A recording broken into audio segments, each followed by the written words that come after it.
If the final restraining order is granted, what happens next? If a final restraining order is entered, there are certain things a defendant must do.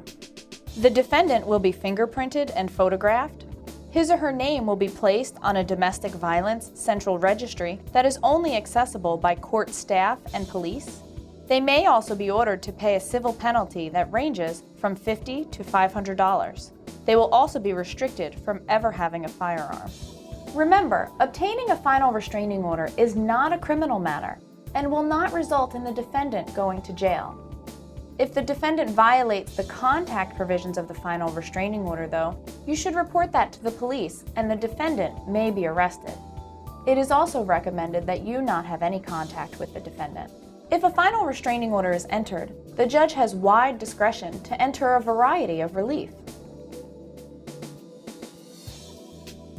The final restraining order will contain the same no contact provisions that were in the temporary restraining order. The defendant still cannot have any contact with you. There can be no phone calls, texts, or instant messages. The defendant may not go to where you live or work and may not ask third parties to have harassing communication with you. If you believe there is someone else in your life who needs these same protections from the defendant, such as a child who is not a child of the defendant, or a close family member, you may ask that the judge place this person on the final restraining order as well.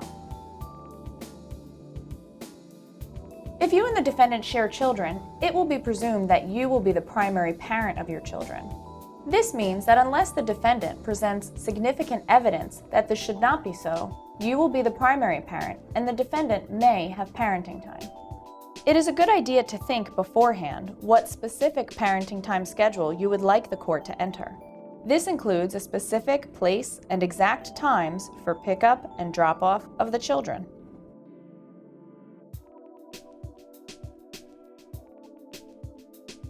If you are concerned about the defendant's interaction with the child or children, you can request that the court order a risk assessment. A risk assessment is when court staff, at a date after the final restraining order hearing, question both you and the defendant separately about your concerns and desires for the other parent to be involved in the child's life. Regarding parenting time, you may request that it be suspended or supervised until the return of certain assessments. If the parenting time will be supervised, the court may have a program for supervision, but that is not a guarantee.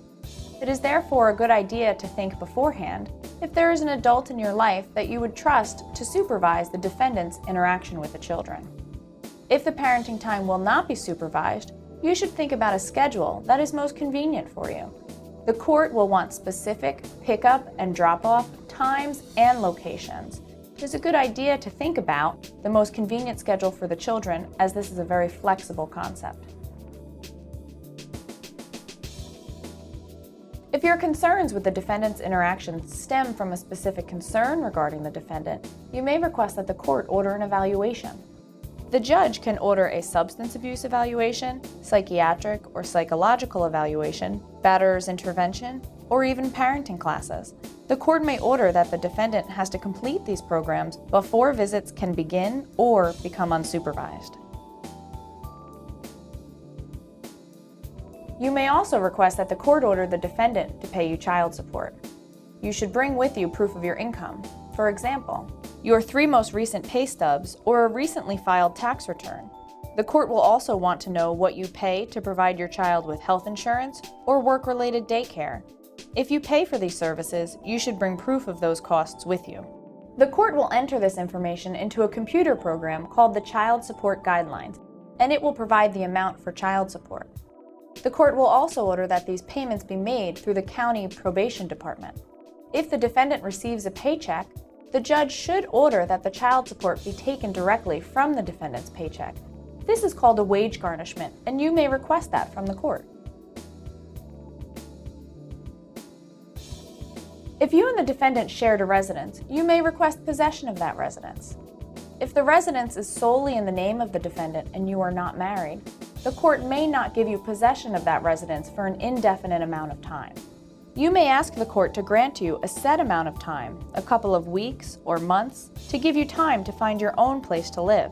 You may also request that the defendant be responsible for assisting with payments in your home, including rent or utilities. The court will try to ensure that you are not in a negative position solely because of the fact that you sought the protection of a restraining order. If you and the defendant are married, you may be eligible for spousal support. If, prior to the temporary restraining order, the defendant contributed towards your marital lifestyle, you may ask the judge that the defendant be ordered to contribute in that same way. It is important to remember that final restraining order hearings are considered summary proceedings.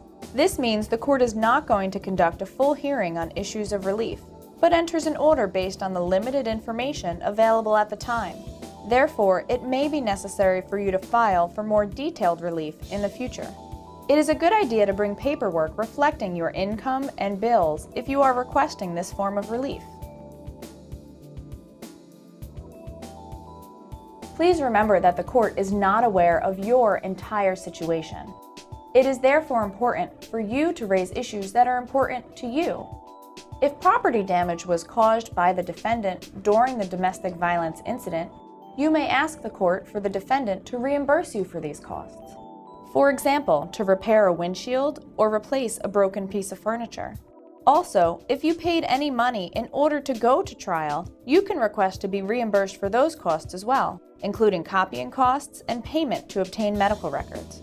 You may ask the court for the return of personal property, keys to a car or home, or any other specific relief that will help to eliminate contact between you and the defendant and keep you safe.